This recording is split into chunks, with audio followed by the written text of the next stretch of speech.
Hi everyone, welcome to the session of CMC, Cellular Mobile Communications. In this class, I am going to give the lecture on the topic that is paging channels. So in previous class, we have already covered the topic that is what is meant by setup channel. What are the types of setup channels? That means we have two types of setup channels. One is access channel, and the one is paging channel. So normally we have 21 setup channels. So these setup channels are used as uh, access channel as well as a paging channel. So what is meant by access channel? Why we are using access channel? What are the operational functions of access channel? So these are all covered in last class. Okay. So in today's class, we will go through the paging channels. What is meant by paging channel? And what is the self-location scheme? What is autonomous registration? So we will go through these topics. So first of all, what is the paging channel? So normally, the main object of paging channel is to send the pages to mobile units from the cell side. So what is meant by paging? Paging means notifications of incoming calls. If there is an incoming call to the mobile unit, then that will be notified to the mobile unit from the cell side. Okay. So the paging channel main objective is to send the pages. Pages means notifications of incoming calls to the mobile units. Okay. So from the cell side, the paging channel is used by the cell side in order to notify the incoming calls to the mobile unit. So that means if there is an incoming call to the mobile unit, that will be notified to the mobile unit by the cell side by using the paging channel. Okay. So each cell site has been allocated its own setup channel or control channel. The other name for the setup channel is control channel. So we have number of cell sites. Each cell site is allocated by its own setup channel. That means each cell site has its own setup channel. So the assigned forward setup channel, we can call it as FOCC in short form. So this is the full name of FOCC is forward setup channel. Okay. So already we know for every channel we have two frequencies. For every channel we have pair of frequencies. So already if you see some so in previous class we have discussed. So this is the new additional spectrum allocation, and in this allocation we have first channel. So this is one channel. This is one channel, and this one channel consists of two pair of frequencies. Consists of pair of frequencies. So one frequency is used by the mobile transmitter. Another frequency is used by the cell site transmitter. So that is one frequency, that is 825 megahertz is used by the mobile transmitter. 870 megahertz is used by the cell site transmitter. So that means one channel consists of pair of frequencies. That is two frequencies. So in the similar manner, if you are using one setup channel, then that setup channel consists of two uh, two frequencies, and we can call it as first one is forward setup channel, that is upper band, and second one is reverse setup channel. First one is forward setup channel, and next one is reverse setup channel. And the forward setup channel is used by the cell site transmitter. The forward setup channel is used by the cell site transmitter, and the reverse setup channel is used by the mobile transmitter. So forward setup channel functions as the paging channel. Forward setup channel functions as the paging channel, and the reverse setup channel functions as the access channel. Okay, so that means if the mobile unit sends the signal to the cell site, then the reverse setup channel is used by the mobile transmitter, and the cell site transmitter uses paging channel in order to send the page to the mobile transmitter. Okay, so here the assigned forward setup channel of each cell site, which is used to page the mobile unit with the same mobile station control mix. So each cell site has been allocated one setup channel. Okay, so that setup channel consists of two frequencies. two frequencies, and we can also call it as forward setup channel and reverse setup channel. We are talking about the paging channel, so that means we are talking about the forward setup channel. We are talking about the forward setup channel. Forward setup channel is used by the cell side whenever there are some incoming calls to the mobile unit. Then that notification of incoming call will be transmitted to the mobile unit from the cell side by the use of paging channel or by the use of forward setup channel. Okay, and whenever the cell side transmits the notification to the mobile unit about the incoming call, it uses a control message. It uses a control message. So all the cell sites or all the setup channels uses the same message. So all the setup channels or all the cell sites uses the same message in order to notify the incoming calls to the mobile unit. Okay, so because the same message is transmitted by the different setup channels, no interference occurs in the system. Even though same message, same control message is transmitted by the cell site or is transmitted by the setup channels, no interference occurs in the system because there is some particular algorithm for paging to the mobile unit in different ways. That means there is some particular algorithm for each mobile unit.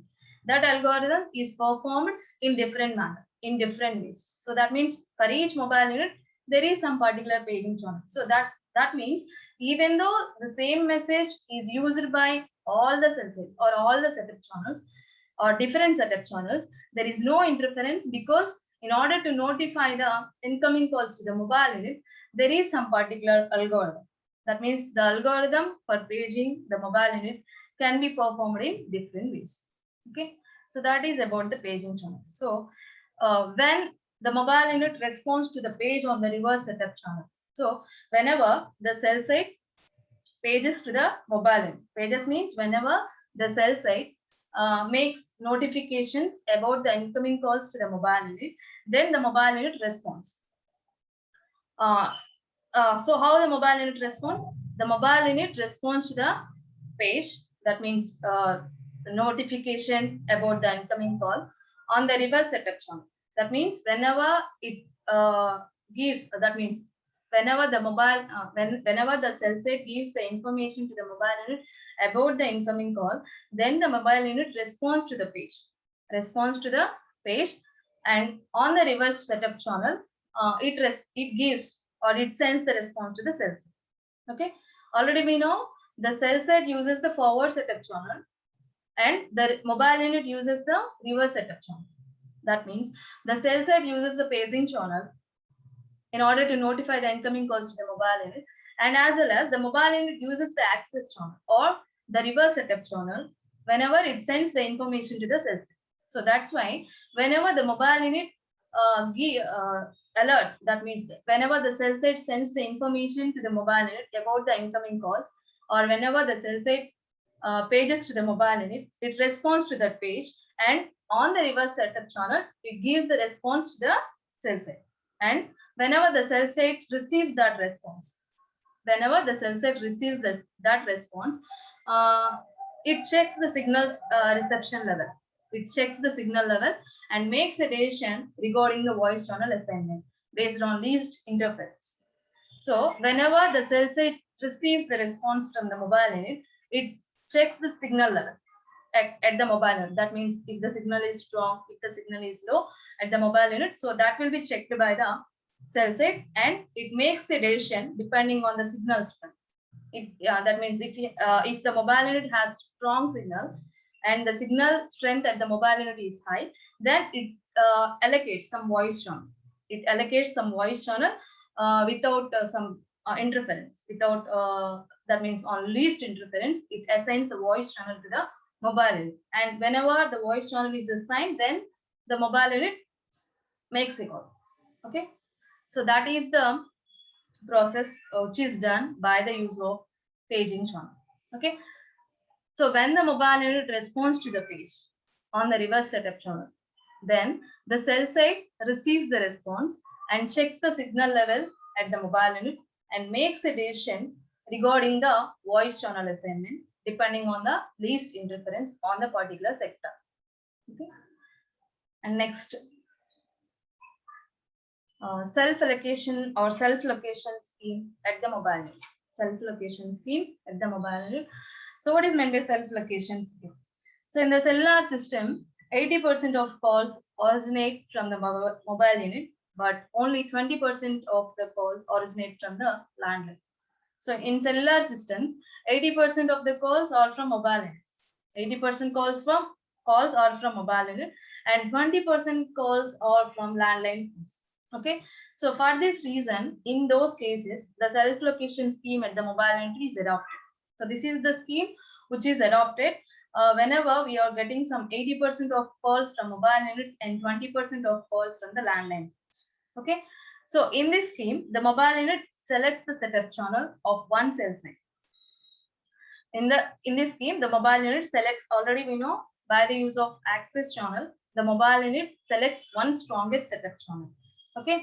And then it responds to the paging channel by the cell site, which is transmitted by the FOCs, that is forward setup or paging channel.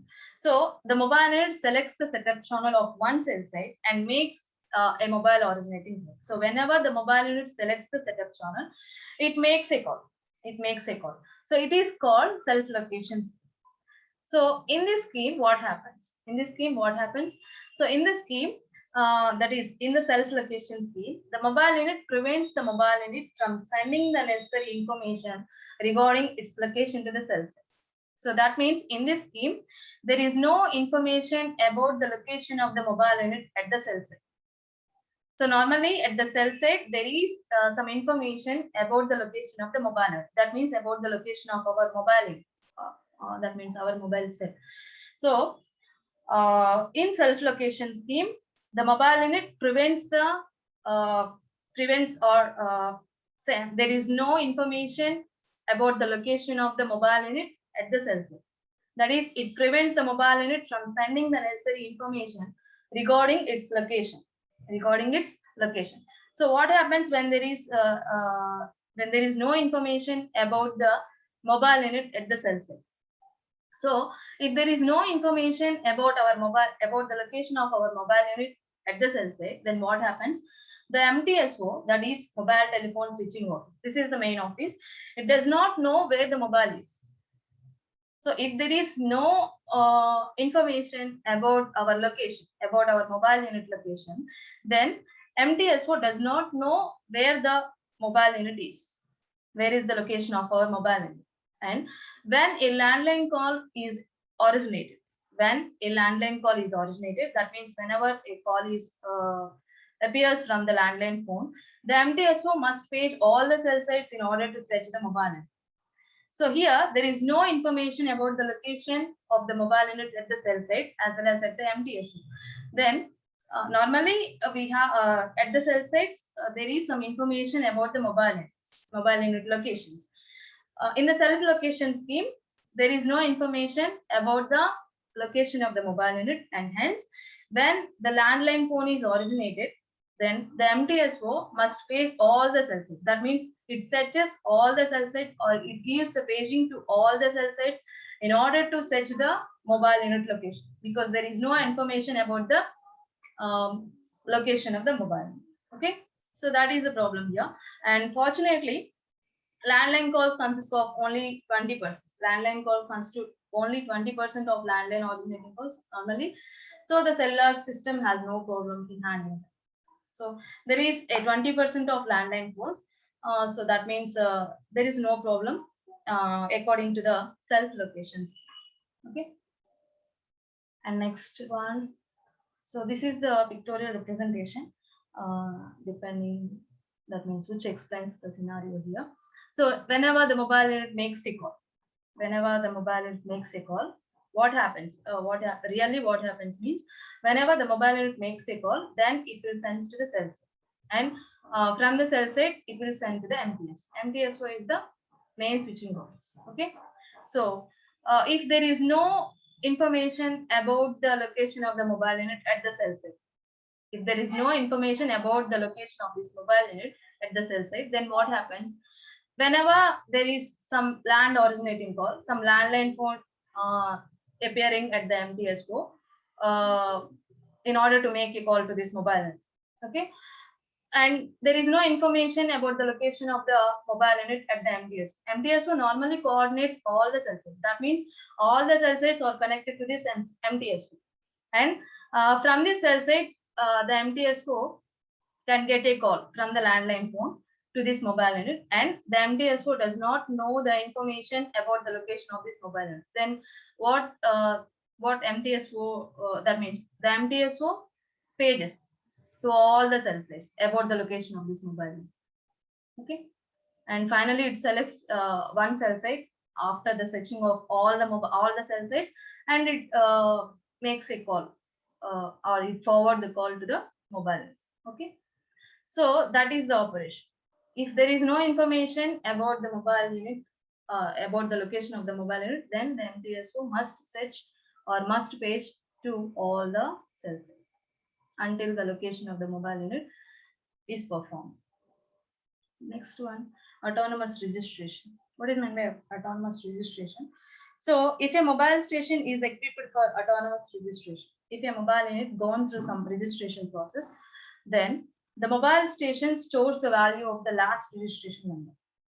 Whenever the mobile unit or the mobile station gone through some registration process, the mobile station stores the last registration ID, last registration number. That is also called registration ID. In short form, we can also call it as REG. REG means registration ID. Registration ID received on a forward control channel. So this ID is received by the mobile station from the cell site.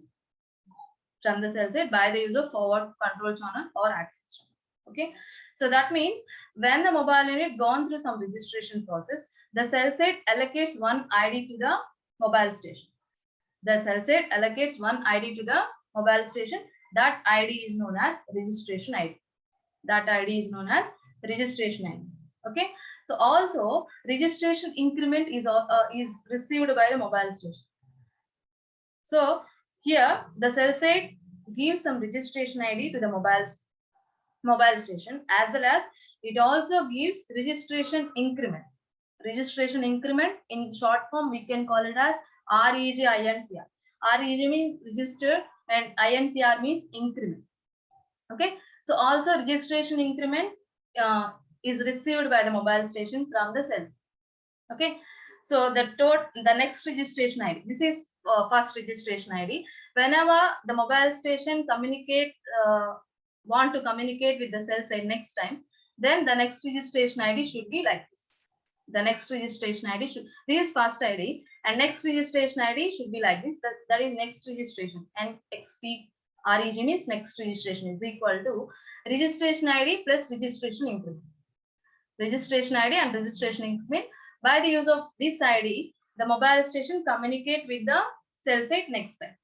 Okay, so and next, by the use of this ID, that means this tells the mobile unit how long the registration should be repeatedly sent to the cell site. So by the use of this ID, the mobile unit may know, that means how long it sends the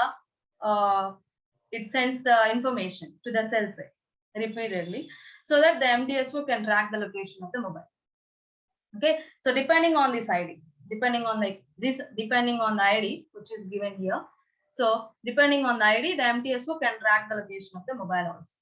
Okay, so this is the ID which is received by the mobile station from the cells, and this is the next ID, next registration ID which is given to the mobile station by the cell site.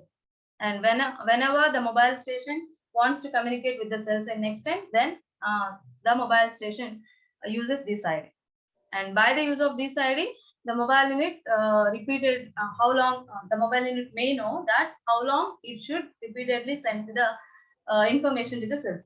Okay, so by the use of this ID, the MTSO can also track the mobile unit. So in self-location scheme, in order to identify the location of the mobile unit, the MTSO should page all the cell sites, should search all the cell sites. in order to get the information about the location of the mobile unit. And in this process, in autonomous registration, because of that ID, MTSO can track the location of the mobile unit by the use of that ID. Okay. And however, when the volume of landline calls begins to increase, when we go for the registration or autonomous registration, when it will be useful means, however, when the volume of landline calls begins to increase, that means whenever we have number of landline calls or the number of cell sites increases, this feature would be useful, would facilitate paging of the mobile units with less occupancy time on all the setup channels. So by the use of this ID, the MTSO can track the location of the mobile unit easily, and it will be helpful whenever we have more number of landline calls as well as we have number of cell sites. That means when the number of cell sites increases and as well as when the number of landline calls increases, then we can go for this registration, that is autonomous registration, which is received by the mobile unit from mobile station from the cell site. Okay, so this is all autonomous registration as well as self-location scheme as well as paging channels. So these are all comes under setup channels. That is second part of setup channels about the paging channels. Okay, so thank you.